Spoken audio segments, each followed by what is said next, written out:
여러분 안녕하세요. 방곤쌤입니다. 오늘은 환율과 오브슈팅 사례를 가지고 수업을 해보도록 하겠습니다. 이 지문은 2018년 18학년도 수능 문제로 출제되었던 그런 지문이 되겠습니다. 우리가 비문학 지문을 만날 때 가장 어렵다고 하는 경제 지문이고요.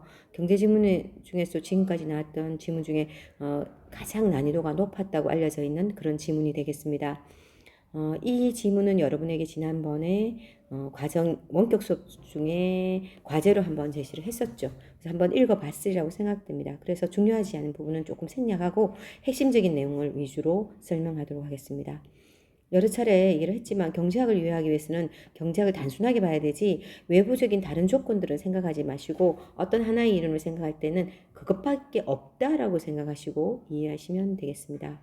다행히 여러분이 지난번에 환율과 제이커비 현상 공부할 때 환율이 어떤 건지 조금은 맛봤기 때문에 어쩌면 환율에 대해서는 조금 더 쉬울 수도 있을 것 같기도 해요. 자, 그럼 지금 이 글은 어떤 식으로 되어 있나 보면 지문이 상당히 길어요. 5개의 문단으로 나누어져 있습니다. 5개의 문단을 선생님이 중간중간에 요약한 것도 정리를 해뒀거든요. 자, 그리고 요 요약문은 여러분이 등록하시면 선생님이 다시 제공해 주도록 하겠습니다.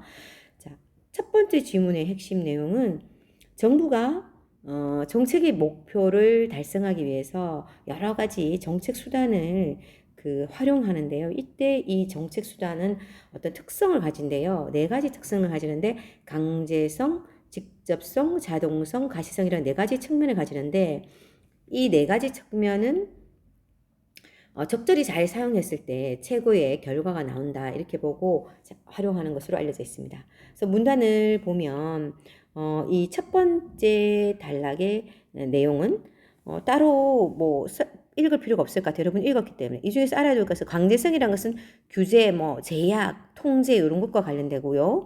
그 다음에 가시성은 돈을 투자하는 것, 즉 예산을 지출하는 것과 관련된다라고 하시면 되겠습니다. 그 정도만 알면 가가 해결될 것 같고요. 결국 가에 나오는 핵심 내용은 정부가 정책 수단을 강구할 때 어떻게 활용하느냐 했는데 나에 가면 그 중에서 환율과 관련된 그 국가의 정책 수단은 어떤 걸 쓸까라고 했습니다. 하지만 이 나에 그 내용이 들어있는 게 아니고 다에 들어있어요. 마에 들어있어요. 마에 가면 국가가 환율과 관련된 정책은 어떤 식으로 정책 수단을 강구하는지 나와 있어요. 그러니까 가에서 말했던 정책 수단의 특징을 얘기하고 나에서는 환율에 대해서 환율과 관련된 정책을 알아보자 해놓고는 정책 수단을 그때 바로 말하는 게 아니고 마에 가서 정책 수단이 나오고요. 라에서는 환율에 대한 설명이 나와 있어요. 자, 그런 식으로 구성되어 있다고 아시면 되겠는데 문제는 가만 아주 쉬운 내용이고 라가 오브슈팅에 관한 거기 때문에 가장 어려운 지문이라고 생각됩니다. 자, 그렇다면 이제 나부터 한번 가볼까요? 아까 했으니까 나 바로 갈게요.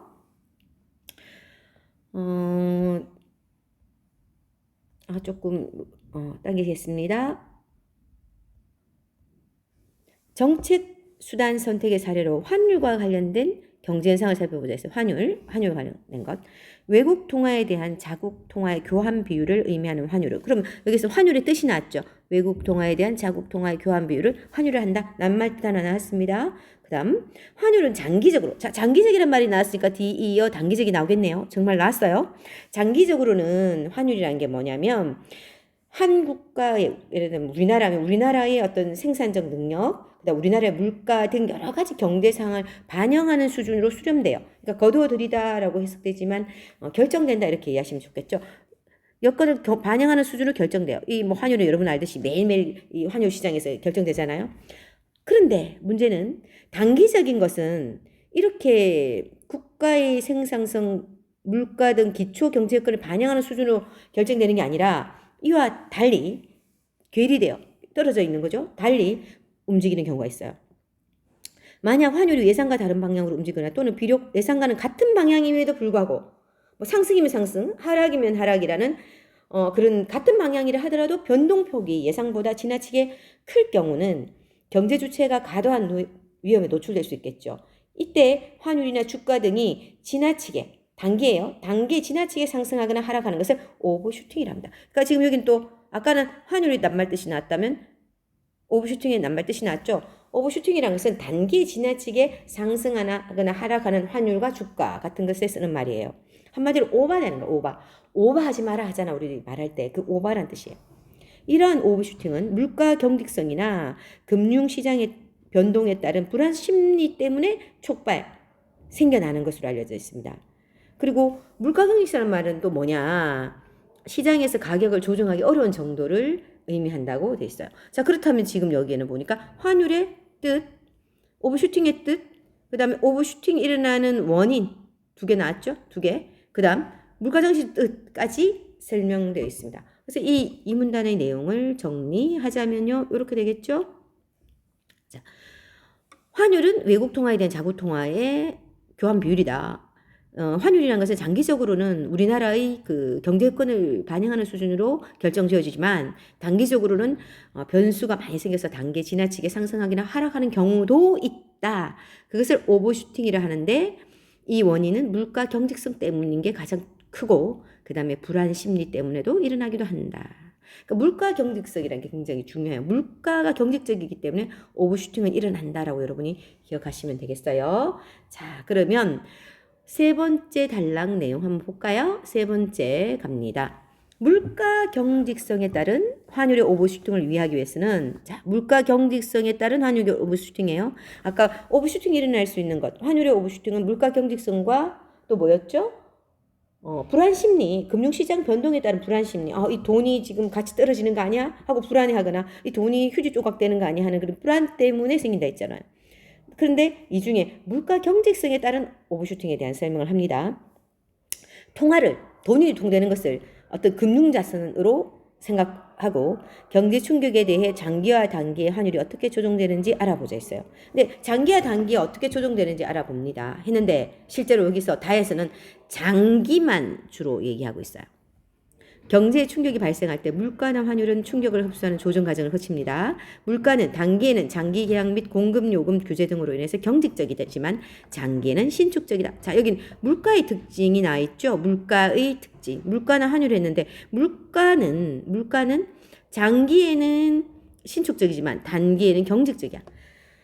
자, 왜 경직적인지 한번 볼까요? 그래서 국가에서 공공요금 같은 거 있잖아요. 정할 때 물가 상승 요인이 있다 해서 그달 막 올리지는 않잖아. 수도요금을 1년 단위 또는 2년 단위, 3년 단위 이런 식으로 물가를 상승시키기도 하죠. 그 외에도 우리가 어떤 것을 계약할 때 기업에서 또는 개인이 뭔가를 계약할 때도 집세도 2년 단위 이렇게 계약을 하잖아요. 어떤 물건을 구입할 때도 기업에서는 1년 단위로 물건을 계약한다든지 이렇게 하기 때문에 물가라는 것은 신축적이잖아. 상당한 기간이 요구되겠죠. 한 1년이든 6개월이든 1년이든 2년이든 이렇게 되죠. 하지만 반면 보세요. 반면 환율은 단기에도 조정이 가능하잖아요. 매일매일 환율 시장에서 조정된다고 지난번 제이컵 현상에서 봤었잖아요. 그러면 장기에는 결국은 환율이든 물가든 신축적인 조정이 되지만 단기에는 물가는 경직적이라서 빨리 조정이 되지 않고 장기에만 조정되는 거야. 근데 환율은 늘 장기든 단기든 빨리 조정이 되는 거죠. 이러한 물가와 환율의 조정 속도 차이 때문에 환율이 초래된다 했죠. 발생된다 해서. 여기서는 오버슈팅의 원인을 환율과 물가의 조정 속도 차이라고 얘기했었어요. 그러니까 결국 이 말은 아까 말한 물가 경직성 때문이죠. 왜냐하면 환율은 신축적인데 물가가 경직적이기 때문에 이 둘 사이의 속도 차이가 일어난다는 거예요. 앞에 나왔던 내용과 별반 다르지 않습니다. 결국 그 단기에는 이런 그 속도 차이 때문에 오버슈팅이 나오는 거죠. 하지만 장기에는 어떠냐? 장기에는 둘 다 신축적이기 때문에 별 문제가 없죠. 그래서 이 장기에 대한 환율의 설명은 구매력 평가설이라는 걸로 설명이 가능하다고 해요. 그러면 장기라는 것은 장기의 환율은 여러 가지 이론 중에서 하나, 구매력 평가설이라는 이론으로 설명이 가능하다는 거야. 그러면 구매력 평가설은 어떤 거냐? 이에 의하면 이가 바로 구매력 평가설이에요. 구매력 평가설에 의하면 장기 환율은 자국 물가 수준을 외국 물가 수준으로 나눈 거야. 즉 이 말은 우리나라 물가가 P라면 미국 물가가 있다 치자. 그러면 PA 분의 P가 된다는 개념이다. 그러니까 PA로 P를 나누는 거죠. 다르게 말하면 자 예를 든다면 이 구매력 평가서에서 잘 사용하는 그 환율에 대한 그 예시가 뭐냐면 빅맥 지수라는 걸 사용해요. 빅맥 지수. 근데 이거 조금 깊으니까 더 이상 안 가고요. 간단히 빅맥 지수라는 걸 쓰는데요. 빅맥 가격이 전 세계에 좀 어느 정도 그 나라의 경제를 고려한 금액이라고 해요. 뭐 지금은 좀 맞지 않는 경우도 있지만 예외도 있지만 초창기 이 구매력 평가서를 만들었을 때는 좀 맞았나 봐요. 그래서 미국에 만일 5달러에 빅맥을 하나 사 먹는다. 그럼 우리나라의 예를 들어서 그 당시 5,000원이었다. 이러면 나는 뭐가 되죠? 1,000이 되죠? 그래서 환율은 1달러에 1,000원, 우리나라 1,000원이 되는 거죠. 이런 식으로 맞춰줬다는 겁니다. 자, 요건 하나의 예고요. 자, 그 위에 나오는 그 환율에 대한 설명하면서 나온 거예요. 다시 본문으로 갑니다. 가령 예를 들자면 가령이란 말은 예를 들자면요. 국내 통화량이 증가해요. 자, 국내 통화량이 늘었어요. 국내 통화량이 늘고 자, 증가했어요. 예쁘게 안 쓰지네요. 증가하여 유지될 경우 장기에는 물가도 높아진다. 결국 통화량이 높아지면 물가도 올라가게 돼 있어요. 왜냐하면 돈이 많아지면 돈의 가치가 없어져요. 그럼 물가가 상승될 수밖에 없어. 그러면 결국 통화량과 물가가 모두 올라가면서 환율도 올라간다. 이게 구매력 평가설이야. 핵심은 구매력 평가설 여러분 정리하셔야 돼요. 통화량이 상승하면 물가가 상승하고 환율이 올라가는 게 구매력 평가설이야. 근데 이때 통화량을 물가로 나눈 실질 통화량은 변하지 않는다고 했어요. 자, 이 말이 뭐냐? 그러면 요 말은 바로 밑에 그 요약해 놓은 거 한번 볼까요? 요약해 놓은 거 보면서 할게요. 문단 정리한 거 한번 볼게요. 자, 문단 정리한 거 볼게요. 자, 봅니다. 보시면 지금 물가와 환율이 단기와 장기 어떤 조정 과정을 거치나 했는데 물가는 단기에는 경직적이고 장기는 신축적이고 환율은 늘 신축적이야. 그래서 단기에 이 물가는 경직적인데 환율은 신축적인 것 때문에 속도 차이가 발생해서 오버슈팅이 발생되고요. 반면 장기는 둘 다 신축적이잖아. 그래서 이 신축적인 그 장기의 환율에 대한 설명은 구매력 평가설이라는 이론으로 설명됩니다. 그리고 이때 구매력 평가설에서 말하는 환율은 자국 물가 수준을 외국 물가 수준으로 나누는 거다라고 했습니다. 아까 예를 들었죠. 빅맥 지수. 자, 이것을 다시 보면 국내 통화량이 늘어나면 우리나라의 물가도 상승한다. 그래서 이렇게 줄을 한번 꺼볼게요. 자국 물가분의 국내 통화량 하면 이게 실질 통화량이야. 여기 나오잖아요. 여기 본문에 나왔잖아요. 여기. 그지? 실질 통화량은 어때? 자국 물가가 올라갔는데 국내 통화량도 올라갔으니까 둘 다 올라갔으니까 변화가 없는 거야. 그래서 실질 통화량은 변하지 않는다. 중요해요. 그래서 여러분 머릿속으로 기억할 거 뭐냐면 여기서 기억해야 할 것은 국내 통화량이 올라가면 자국 물가도 따라 올라가고 환율도 올라간다. 그러니까 장기에서는 다 올라간다. 단 실질 통화량은 변화가 없다. 요 네 가지. 통화량 늘고 물가 늘고 환율 늘고 실질 통화량 변동 없다. 요거만 기억하시면 되는데요. 자, 실질 통화량 헷갈린다면 물가분의 국내 통화량이야. 그래서 본문을 읽을 때 요 본문 읽으면 돼. 본문에 그대로 나와요. 본문에 보면 보세요. 순서대로 읽어가면 돼. 순서대로 어떻게 읽느냐면 자, 봅시다. 통화량이 증가했다. 통화량 올라갔지. 그 다음에 물가 높아진다. 올라갔다. 그 다음 환율 올라갔다. 다 올라갔어. 다만 마지막 실질 통화량 변하지 않는다. 왜? 물가분의 통화량이니까 둘 다 올라갔으니까 변동 없는 거야. 실질 통화량이. 요렇게 이해하면 되겠지? 자, 요거 꼭 기억하세요. 자, 이제 드디어 아주 힘든 게 나왔어요. 라인데요. 라는 여러분이 한번 읽었으니까 쭉 내용이 있는데 요거를 본문 선생님이 읽어 줄게요. 읽는데 잠깐 정리해 놓은 걸 여러분 보시면서 여러분이 가지고 있는 본문을 같이 보시면 좋을 듯 싶습니다. 볼까요? 자, 라를 읽어 볼게요, 선생님이. 여러분도 선생님이 나눠준 지문 한번 보세요. 자, 장기에서는 아까 어땠지? 여기 또 나왔네? 선생님이 앞에 나온 거 잊지 마라고 해놨어. 통화량이 늘고 물가가 늘고 환율이 올라갔다. 다 올라갔다 했지. 단 실질 통화량은 어땠지? 물가분의 통화량이니까 둘 다 올랐기 때문에 변함없음. 요거 기억하면 되겠지? 다 올라가는데 실질 통화량 변함없어. 그런데 라는 뭐냐면 라 문단, 네 번째 문단은 단기에서의 물가 경직수로 인한 환율이야. 아까 장기는 구매력 평가설로 설명이 되었기 때문에 기억나지? 다 올라갔다. 실질 통화량은 변동 없다. 이렇게 기억하고 있어야 됩니다. 그럼 단기에서는 지문을 읽으면서 할게요. 물가의 경직성으로 인해 구매력 평가설에 기초한 환율과는 다른 움직임이 나타나는 거야. 구매력 평가설은 설명이 되지 않는 거야.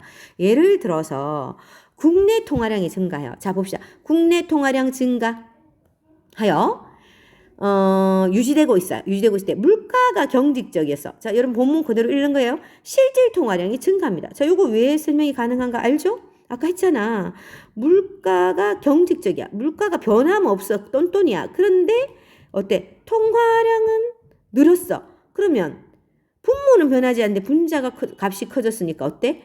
요 값이 실질 통화량이니까 당연히 실질 통화량은 증가된 거죠.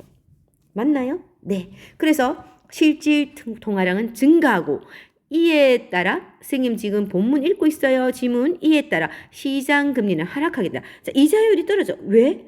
통화량이 돈이 넘쳐. 그러니까 돈이 넘치니까 굳이 금리를 올릴 필요가 없어. 이자를 높일 필요가 없어. 돈의 가치가 떨어지기 때문이야. 그래서 금리를 떨어뜨리고 자, 여기까지야. 일단 요렇게 되는 거야. 요까지만 일단 먼저 생각해. 자, 요렇게 됐어. 그런데 국가 간 자본 이동이 자유로운 상황에서, 그러니까 뭐 미국 사람이 우리나라에 돈을 투자하거나 우리나라 사람이 미국에 돈을 투자하는 것, 또 미국 주식을 사거나 미국 사람이 우리나라 주식을 사는 게 아주 자유로운 이런 상황에서 시장 금리 하락은 투자의 기대 수익률이 하락으로 이어집니다. 그러니까 우리나라에 돈을 넣어봤자 우리나라의 금리가 떨어졌기 때문에 더 금리가 높은 데로 돈을 가지고 가는 거야, 이 외국인들이. 우리나라 사람도 마찬가지일 거야. 외국으로 외국에 투자를 해버리겠지. 금리 높은 데로.